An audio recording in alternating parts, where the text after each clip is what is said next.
Hey guys, welcome back to a new episode of the Gamers Weekly Perspective. I hope everyone had a great week. As you can probably tell, my hair's getting so long now that my hat won't stay on properly due to lockdown and not having hairdressers open. So hopefully soon they'll all be open. Today we have 3 articles to talk through. So that's 2 games, 1 new game that got revealed this week, and also something related to Nintendo games. So yeah, to start us off, we're going to start with Hyperscape. So Hyperscape's a new game from Ubisoft, the team behind Rainbow Six Siege.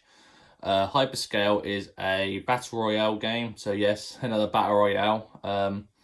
Up to 100 players again. It's slightly different though. So it's a lot more hero abilities. So you can run faster, you can jump high onto buildings, you can slide so much further. So it's quite a cool take from Ubisoft's perspective for a battle royale. Of course, it's free to play.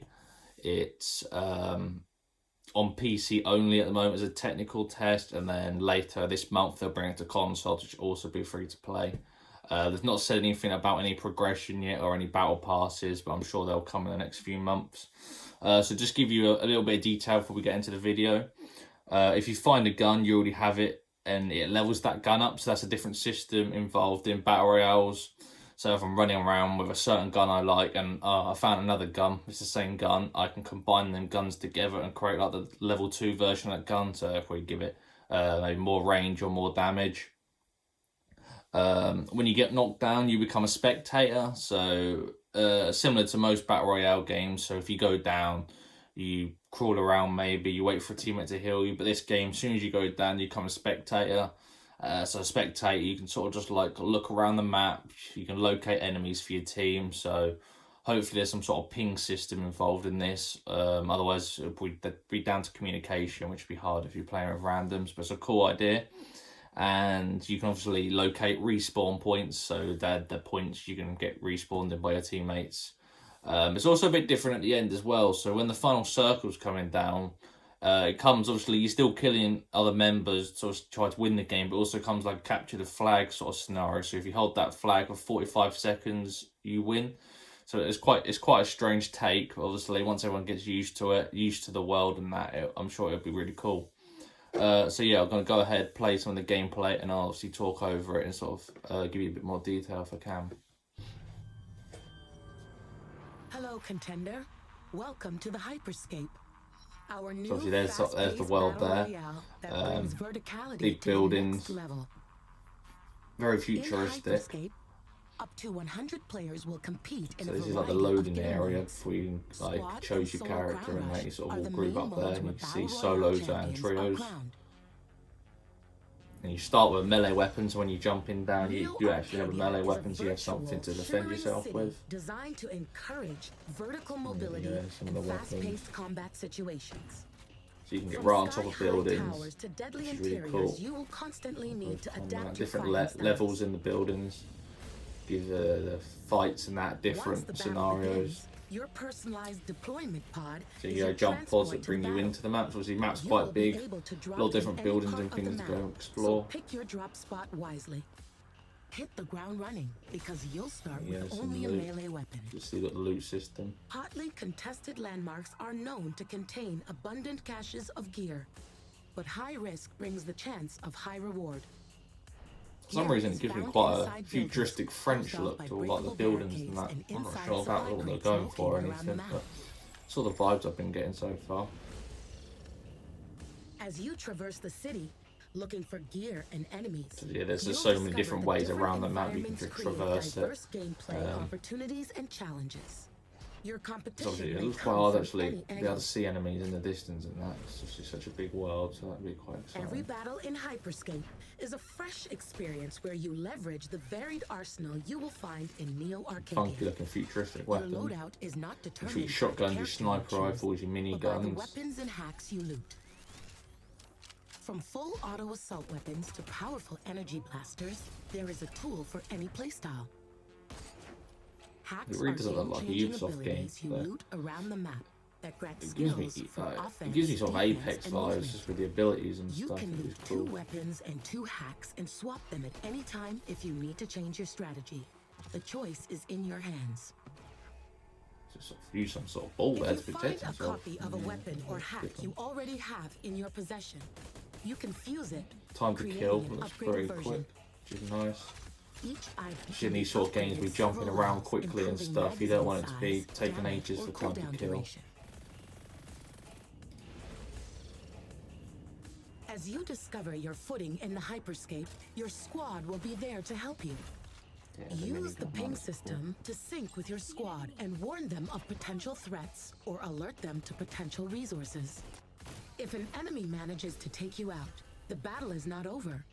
At 0 health, you'll become an echo and you can help your squad by scouting ahead.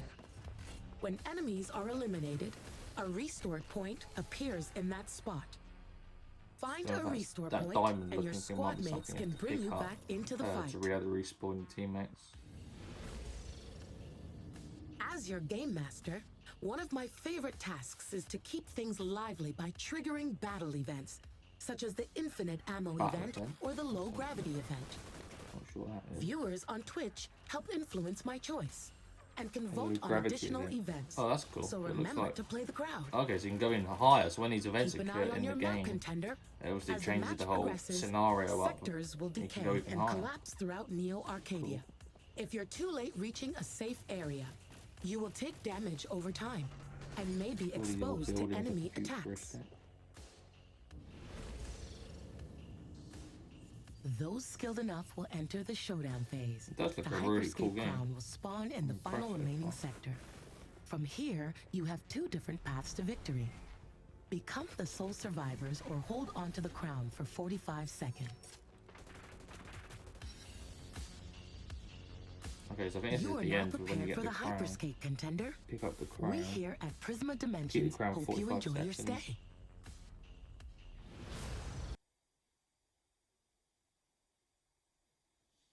So it's not really like the sort of game you probably want to camp. It looks like you might have to keep moving around with it. There you go. The PC technical test is available now.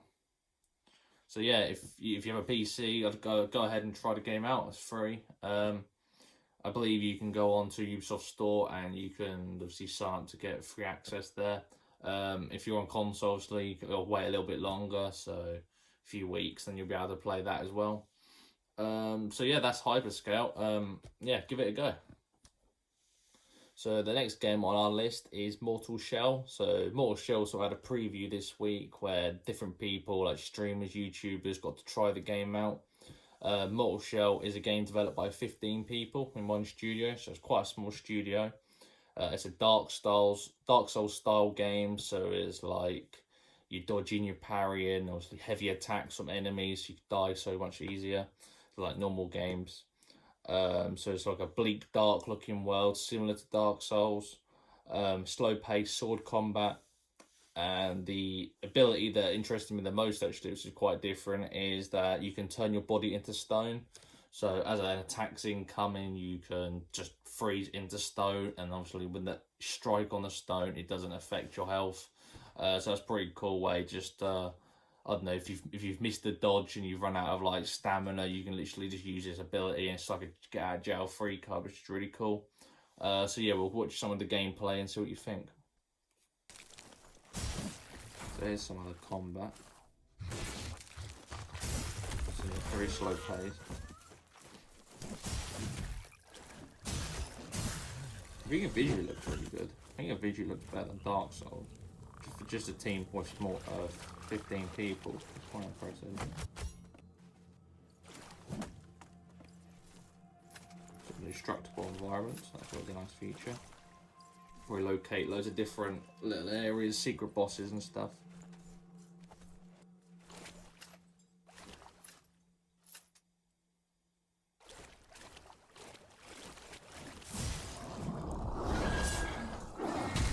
Okay, this is a little boss actually. Hit, done a lot of damage. It looks like this heavy hit or some sort of like ability that you can to do so much damage on that.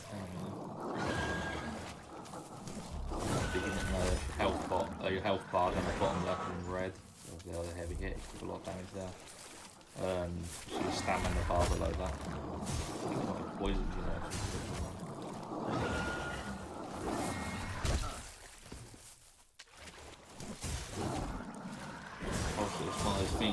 take a lot of damage, but you also deal a lot of damage.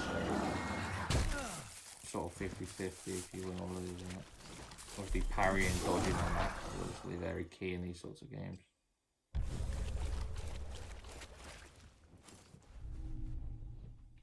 And obviously similar to Dark Souls, it looks like you can pick up some sort of energy or something that you can obviously use to like level yourself up.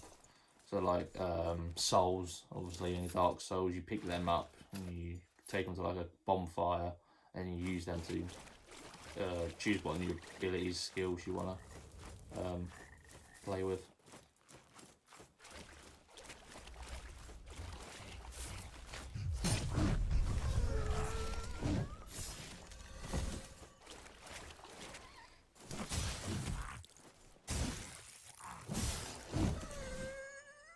A lot of blood coming out of there, man.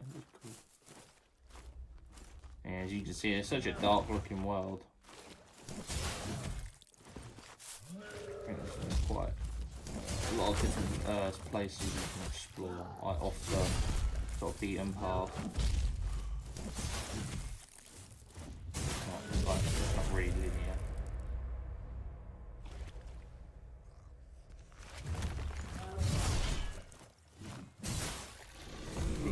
You sort of see the character transformed then into whatever that was.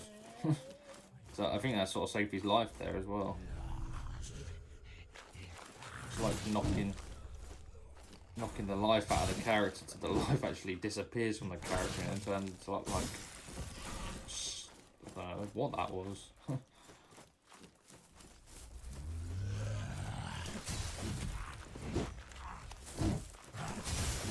Here's a little campfire.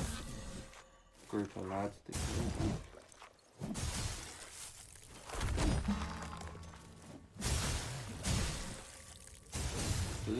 It's not too difficult obviously to take on more enemies, which is always nice to see.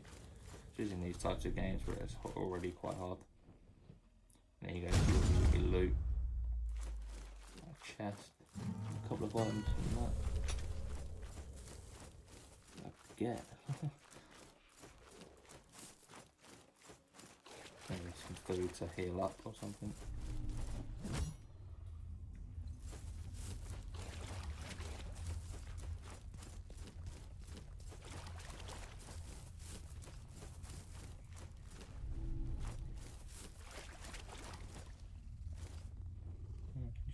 Is this some sort of vendor or?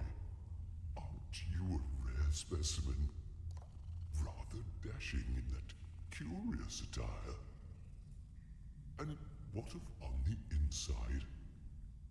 You must be a gentleman. Certainly not one of those boorish fanatics. Welcome then. I'll warm some tea. In the meantime, maybe it's a story take character. a look at my wares. I'll gladly accept any tar as payment. Tar looks like the currency that you use to pay for new items.